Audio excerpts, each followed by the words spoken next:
We will go to conclude with Mr. Morris. Well, thank you, Chair, and thank you, colleagues. Appreciate that. Minister Ian, it's wonderful to see you here. I wanted to follow up on our conversation from this past summer. We've had several. We've been in touch a lot, Mike. Well, I appreciate the conversations we've had, particularly as a result of a letter we worked on with both the Bloc and the NDP to dig into some of what we've heard throughout this conversation today. So first of all, I've heard from you several times already, your advocacy in the fall economic statement to see the numbers. The program right now is $278 million. Would continue to join in the advocacy to say that we see significant funding going elsewhere. Would like to see the funding increased.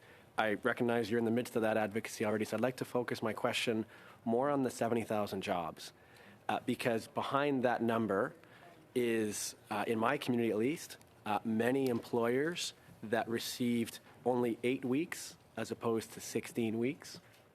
And so while it was 70,000 jobs, it was a significant cut in the number of weeks per job. It's also a minimum wage program still, and so often it's the lowest wage role for that employer. And it's also communicated very late.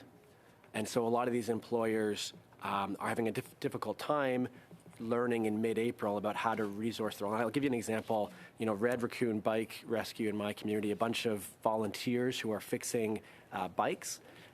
They received 2 jobs at 8 weeks each, and they heard about it, towards the end of April. We were able to work with Service Canada in this case and with your team to have the advocacy to say, could we at least turn that into we'd prefer only 1 job. Prefer 1 job at 16 weeks over the 2 at 8 weeks, given how small this organization is. And so, in addition to your advocacy to see funding increased, can you speak about what we can be doing collectively to see the wages increased, to see the communication moved up for employers to plan for the roles, and to see 16-week roles return to more often? Thanks so much, Mike, and for your incredible advocacy as well. We've been on the line a lot. We have. With regards to the 8 weeks, I will say this is a summer program. That's what it is. Obviously, there are always things to be considered, but that's what it is, because it's meant for a certain cohort. And that's what I mean about the different cohorts and the different programs, because this is meant for high school kids.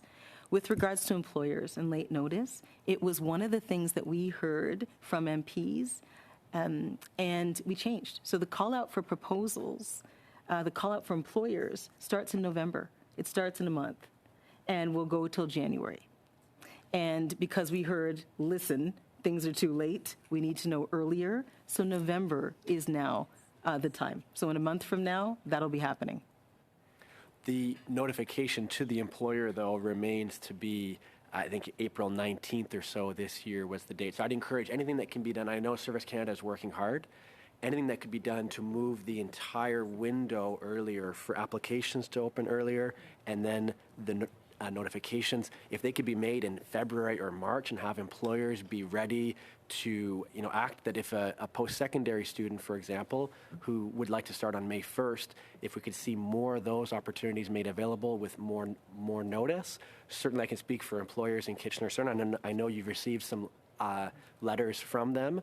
They are very keen to have that extra notice period, to even put a challenge to say, if Canada Summer Jobs were to pay a living wage, maybe the Government of Canada could say, we'd encourage you to ensure every role in your organization is paying a living wage, and we're going to help make sure that you can do that. On behalf of employers in Kitchener Centre, strongly encourage you to have that advocacy included, along with a return to pandemic funding levels. Thank you. Thank you, Mike. Madam Minister, do you have a response? I just want to thank Mike and frankly thank everybody. It isn't often that you come into a room like this and people are so not just excited, but advocating so hard for a program that obviously is not perfect, but is working so well for young people across this country. Just honored to be with you here today. And thank you. There is much to consider. There is information that we need to get back to you, obviously. But I will tell you, it feels very much as I leave here, Mr. Chair, that we're on the right path. It's not a perfect path, but we're on a path that serves young people well. So thank you for the time. Thank you, Minister, and you're right, there was some very valid points raised.